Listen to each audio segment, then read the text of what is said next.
ఈరోజు గౌరవ ఇరిగేషన్ శాఖ మంత్రులు శ్రీ ఉత్తమ్ కుమార్ రెడ్డి గారు గోదావరి నదిలో ప్రవహిస్తున్నటువంటి నీటిని సాధ్యమైనంత మేరకు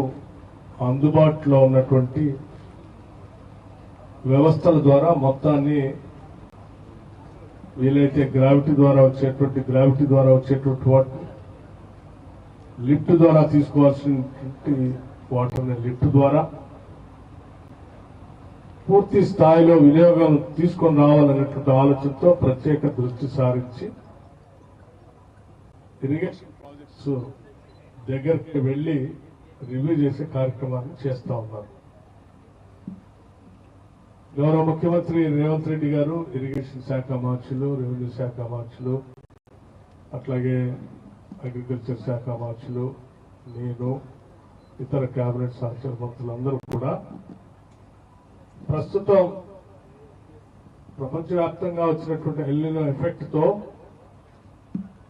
వచ్చేటువంటి విపత్కర పరిస్థితులను కూడా తట్టుకొని ముందే ఒక ప్లాన్ తయారు చేసుకుని దానికి అనుగుణంగా రాష్ట్ర ప్రభుత్వం వడివడిగా అడుగులు ముందుకు వేస్తూ ఈ కార్యక్రమం చేపుతూ ముందుకు పోతా ఉన్నాం. అందులో భాగంగానే ఈరోజు 3 రోజుల క్రితం మేమందరం కలిసి ఆ రోజు దేవాదుల లిఫ్ట్ ఇరిగేషన్ దగ్గర సమ్మక్క బ్యారేజ్ బ్యాక్ వాటర్ నుంచి దేవాదుల దగ్గర నుంచి లిఫ్ట్ చేసేటువంటి నీటిని పూర్తి స్థాయిలో లిఫ్ట్ చేయడం కోసం అన్ని పంపుల్ని వాడటమే కాకుండా అక్కడ ఉన్నటువంటి దాదాపు 12 జిల్లాలు, 17 శాసనసభ నియోజకవర్గాలు, 22 రిజర్వాయర్లని నింపే కార్యక్రమానికి ప్రత్యేకంగా వారి దగ్గర ఉండి రివ్యూ చేసి నింపే కార్యక్రమాన్ని కూడా చేపట్టారు. అలాగే ఈరోజు సీతారామ ప్రాజెక్టు బ్యారేజ్ దగ్గర కూడా వచ్చి ఇక్కడ నుంచి రివ్యూ చేసి ఎక్కడికక్కడే ఆదేశాలు ఇస్తూ పనిచేసే కార్యక్రమంలో భాగంగానే ఈరోజు వారితో పాటు మేము కూడా వచ్చాం. సరే, మీ అందరికీ ఈ సీతారామ ప్రాజెక్ట్ ఈ రాష్ట్ర ప్రభుత్వం, కాంగ్రెస్ ప్రభుత్వం త్వరితగతిన పూర్తి చేసి సాధ్యమైనంత మేరకు చివరిలో ఉన్నటువంటి ప్రాజెక్ట్ ఇది గోదావరి నదిపైన తెలంగాణ ప్రాంతం. సో మాక్సిమం నీటిని యూటిలైజేషన్ లో తెచ్చుకోవడం కోసం కావాల్సిన అన్ని చర్యలు ఈ రాష్ట్ర ప్రభుత్వం చేపడతాం. సరే, ఆనాటి గత టీఆర్ఎస్ ప్రభుత్వం కొంత రీడిజైనింగ్ చేసి ఈ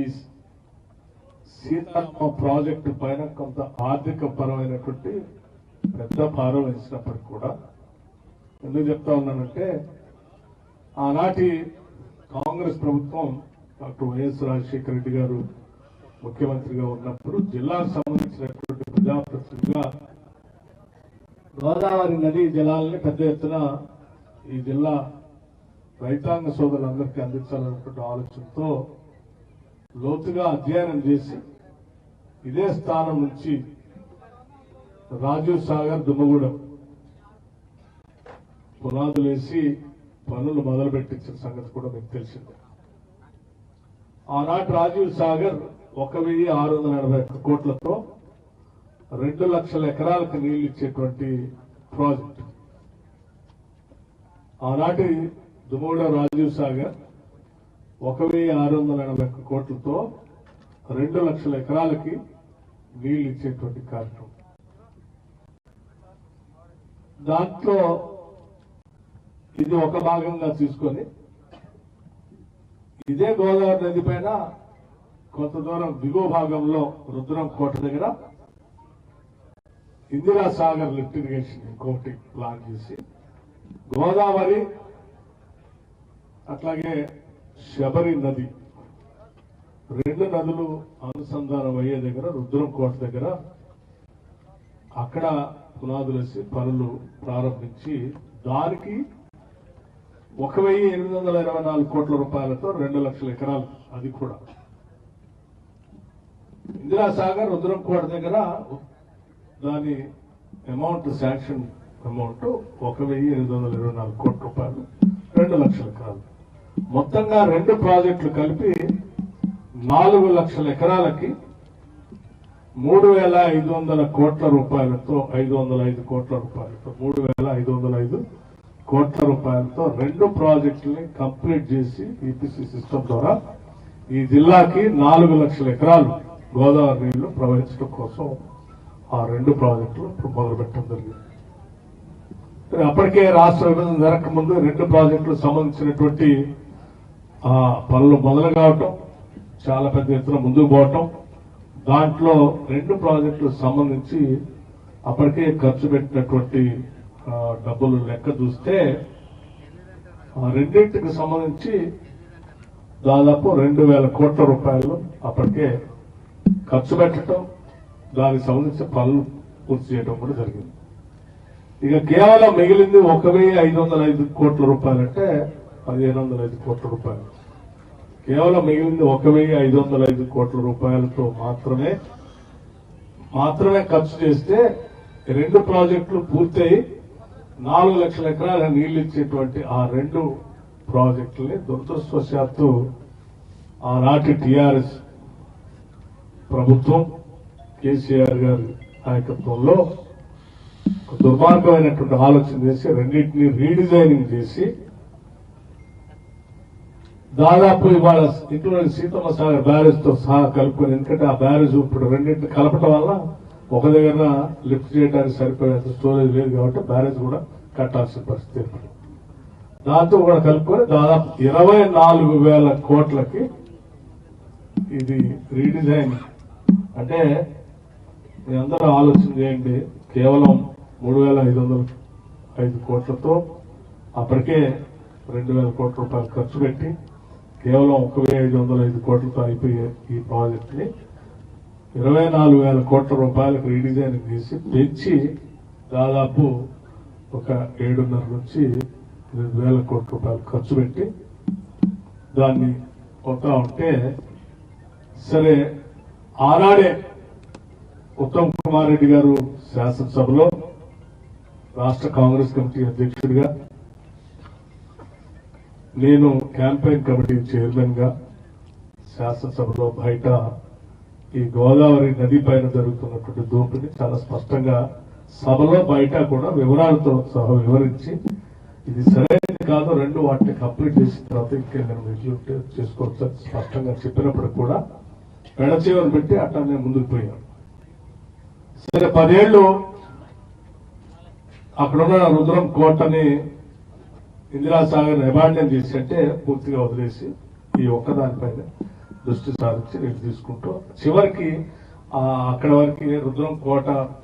నుంచి వచ్చేటువంటి పరిసర ప్రాంతాలకు అందించాల్సిన నీళ్లను కూడా కొన్ని 100 కిలోమీటర్లు ఇక్కడ నుంచి లిఫ్ట్ చేసి పంపించాల్సిన పరిస్థితి తీసుకొచ్చాం. సరే ఈ కాంగ్రెస్ ప్రభుత్వం సరే ఈ దాష్టికాలన్నింటినీ గమనించినటువంటి ప్రజానికం వాస్తవాలను గమనంలో తీసుకొని కాంగ్రెస్ ప్రభుత్వాన్ని అధికారంలో తీసుకొని రావటం, వచ్చిన దగ్గర వెంటనే ఈ ఇరిగేషన్ ప్రాజెక్టు సంబంధించి ఎవరో ముఖ్యమంత్రి గారు రేవంత్ రెడ్డి గారు, ఉత్తమ్ కుమార్ రెడ్డి గారు, అట్లా ఈ జిల్లా నుంచి ప్రాతినిధ్యం వస్తున్నటువంటి నేను, రెవెన్యూ శాఖ మంత్రులు పొంగులేటి శ్రీనివాస్ రెడ్డి గారు, వ్యవసాయ శాఖ మంత్రులు తుమ్మల నాగేశ్వరరావు గారు సుదీర్ఘంగా దీనిపైన రివ్యూ చేసి సరే ఇప్పటికే ఈ ప్రాజెక్టు రీడిజైన్ చేశారు, చాలా వరకు ఈ పనులు ముందుకు తీసుకొని పోయారు. దీన్ని అనేక తప్పులు జరిగినప్పటికీ కూడా దీన్ని జాగ్రత్తగా కొనసాగిస్తూ ముందుకు తీసుకొని పోయి ఇప్పటికీ చాలా డబ్బులు ఖర్చు పెట్టారు కాబట్టి ఆపటం కూడా కరెక్ట్ కాదు, ముందుకు తీసుకొని పోయి దీన్ని కొనసాగించి కంప్లీట్ చేయాలనేటువంటి ఆలోచనతో ఈరోజు వారు నిర్ణయం తీసుకొని కార్యక్రమాన్ని ముందుకు తీసుకొని పోతాం. ఆ తీసుకొని పోయే క్రమంలోనే ఎంత ఖర్చు పెట్టినా ఎక్కడ మధ్యలో సరే డిస్ట్రిబ్యూటర్ కెనాల్స్ లేకపోవటం, రిజర్వాయర్ కెపాసిటీ కూడా నీళ్లు నింపుకొని కెపాసిటీ పెంచుకోవడానికి అవకాశం లేకపోవటం, వాటన్నింటిని కూడా సరిదిద్ది మళ్ళీ మధ్యలో దీన్ని జాగ్రత్తగా ఎన్ఎస్పీ కెనాల్లో లింక్ చేసి రాజీవ్ కెనాల్ ని యాడ్ చేయటం, వైరా రిజర్వాయర్ నింపే కార్యక్రమం చేసుకోవటం, అట్లాగే పాలేరు రిజర్వాయర్ కూడా లింక్ కెనాల్ ద్వారా టన్నెల్ ద్వారా అక్కడ నుంచి తీసుకుపోయే కార్యక్రమం చేయటం, సత్తపల్లి వరకు నీళ్లు తీసిపోయే కార్యక్రమాన్ని త్వరితగతిన రివ్యూ చేస్తూ నిధులు ఇబ్బంది లేకుండా కంప్లీట్ చేసి జిల్లాకు నీళ్లు అందించాలనేటువంటి కార్యక్రమంలో భాగంగానే ఈరోజు ఇరిగేషన్ శాఖ మంత్రులు రివ్యూ చేసుకుంటూ నిత్యం ప్రాజెక్టులు చేస్తా ఉన్నారు. అందులో భాగంగానే ఈరోజు ఇక్కడికి కూడా వచ్చి రావాలనుకుంటే ఆలోచనతో ఇక్కడ ఈ కార్యక్రమాన్ని ఏర్పాటు చేయడం జరిగింది. అందులో భాగంగానే ఇక్కడికి వచ్చాం. తప్పనిసరిగా రాష్ట్ర ప్రభుత్వం తరఫు నుంచి జిల్లాల నుంచి ప్రాతినిధ్యం వస్తున్నటువంటి మేము కానీ రాష్ట్ర ప్రభుత్వం నుంచి కానీ పూర్తి స్థాయిలో పెద్ద ఎత్తున ఈ ప్రాజెక్ట్ ని మిగిలి ఉన్నటువంటి పనులన్నింటినీ కూడా త్వరితగతిన కంప్లీట్ చేసి సాధ్యమైనంత వరకు గోదావరి జలాల్ని వినియోగంలో తీసుకొని వచ్చి అనాదిగా ఎదురు చూస్తున్నటువంటి పంట పొలాల సంబంధించిన రైతుల ఆశలు నెరవేర్చడం కోసం మా ప్రయత్నం అంతా స్పీడ్ గా చేయాలనేటువంటి లక్ష్యంతోనే ఈరోజు ఈ కార్యక్రమం చేపట్టామని చెప్పి మీ అందరికీ సవినయంగా మనవి చేస్తూ మిగతా అంశాలన్నీ దాన్ని ఆ క్యాలెండర్ పెట్టుకొని మంత్లీ వైజ్ రివ్యూ చేస్తా ఉన్నారు. అండ్ మీ అందరికి కూడా జిల్లా ప్రజలందరికీ కూడా చెప్పదలుచుకుంది ఏంటంటే ఇది ప్రభుత్వం ప్రజాప్రభుత్వం, ప్రజల ప్రభుత్వం. ఈ ప్రభుత్వం ద్వారా ఏ ఒక్క పైసా కూడా దుర్వినియోగం కాకుండా జరిగిన పనిని కంటిన్యూ చేస్తూ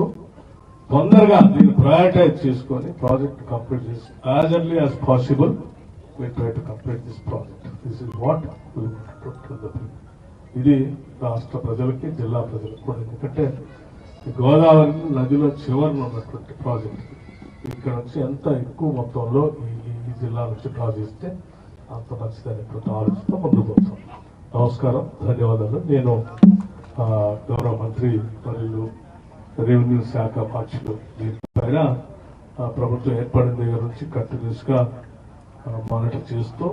దీన్ని త్వరితగతిన కంప్లీట్ చేయాలని ఆలోచనతో ముందుకు పోతున్నటువంటి రెవెన్యూ శాఖ మంత్రులు పొంగులేటి శ్రీనివాసరెడ్డి గారిని కూడా మీడియా ఉద్దేశించి మాట్లాడవలసిందిగా నేను చేస్తా ఉన్నాను.